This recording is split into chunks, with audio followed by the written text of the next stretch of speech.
Police అధికారులు అలాగే భద్రతా అధికారులు అందరూ కూడా ఏం చెప్తున్నారు అంటే ఢిల్లీ ప్రొటెస్ట్ కేంద్రంగా చేసుకొని ఐఎస్ఐ ఉగ్రవాదుల్ని అక్కడికి పంపించే ఏర్పాట్లు చేసింది. అక్కడ భయంకరమైన హింస మారణహోమం జరిగేలాగా ప్లాన్లు చేసింది. మా దగ్గర ఇన్ఫర్మేషన్ ఉంది, అందుకని చెప్పేసి అక్కడికి వెళ్ళి ఆ బొద్దింకల ఆ సీజేపీకి సంబంధించినటువంటి వ్యక్తులతో మాట్లాడడం జరిగింది. They are not suppose to cooperate. ఆ పర్టిక్యులర్ టైంలో వాళ్ళు కొంచెం విచిత్రంగా వ్యవహరించారు అనేలాగా పోలీసులు విషయాల్ని వెల్లడిస్తూ ఏ విధమైనటువంటి నేరాలకి ఘోరాలకి ఈ పాకిస్తాన్ ప్లాన్ చేసింది అనేది అధికారికంగా ఒక ప్రెస్ మీట్ పెట్టి పోలీసు అధికారులు చెప్పారు తాజాగా.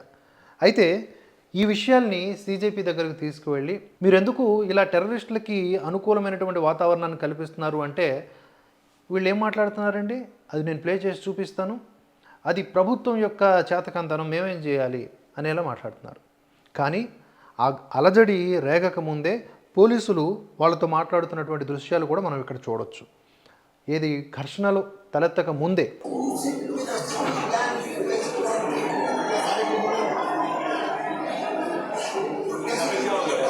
ఈ యాటిట్యూడ్ స్టార్ చూస్తారా, ఇట్లా ఆ తర్వాత ఇట్లా పోలీస్ అధికారులు మాట్లాడుతూ ఇట్లా ఎవరు అని ఇది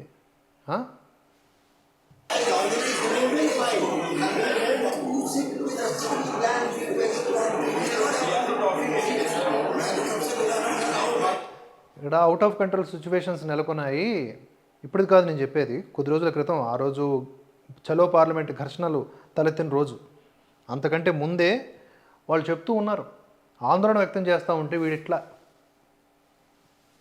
తెలుగునాటు ఉంటే ట్రోల్ అయిపోయాడు మస్తుగా.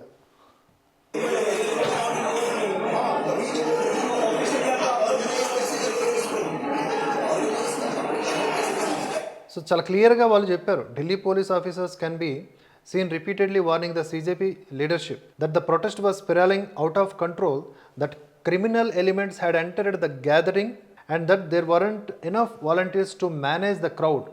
They chose to ignore those warnings and the consequences were borne by innocent students who suffered serious injuries.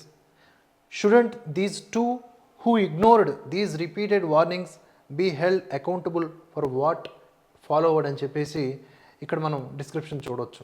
ఎంత తెలివిగా ఇగ్నోర్ చేశారు. అండ్ ఇప్పుడు మనం చూసుకుంటే ఏం మాట్లాడుతున్నారో చూడండి. नहीं, अगर हम लोग जंतर मंतर पे पहुंचे तो ये तो बहुत बड़ा सेंट्रल एजेंसीज का सिक्योरिटी फेलियर है. अगर आप देश के इतने सेंटर में जहां पर एक बहुत पीसफुल प्रोटेस्ट हो रहा है, वहां पे इस तरह के लोग अगर पहुंच गए तो ये तो बहुत बड़ा इंटेलिजेंस फेलियर है. इस मामले में तो गृह मंत्री को अगर सफाई देनी चाहिए. ఇంటి దొంగల్ని ఈశ్వరుడు కూడా పట్టలేడంటారు కదా. ఉగ్రవాద సానుభూతి పరుల్ని, దేశాన్ని మొక్కలు చేయాలనుకునేటటువంటి వ్యక్తుల్ని వీళ్ళు వత్తాసు పలికేటటువంటి గ్యాంగు. మరి ఇలాంటి సానుకూల దృక్పథం, వాళ్ళకి సానుకూల దృక్పథం ఉన్నటువంటి వాళ్ళు ప్రొటెస్ట్ చేసి మందిని అక్కడ ప్రోగు చేసి ఉంటే దాంట్లోకి ఎందుకు చొరబడరాళ్ళు?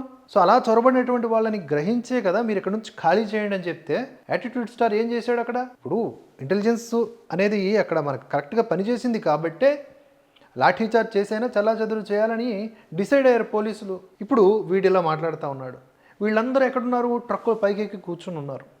నష్టపోయింది ఎవడు? విద్యార్థులు. ఇది వీళ్ళ అసలు స్వరూపం. ఇప్పుడు రోడ్ల మీదకి వెళ్తారంట. త్వరలో ఇంకో ప్రోగ్రామ్ అనౌన్స్ చేశారు. ఆ ప్రోగ్రాంలో భాగంగా జనాలు ఏం మాట్లాడతారో తెలుసుకుంటారంట. జనాల్లోకి వచ్చి చూడండి, మిమ్మల్ని తన్నకపోతే నన్ను అడగండి.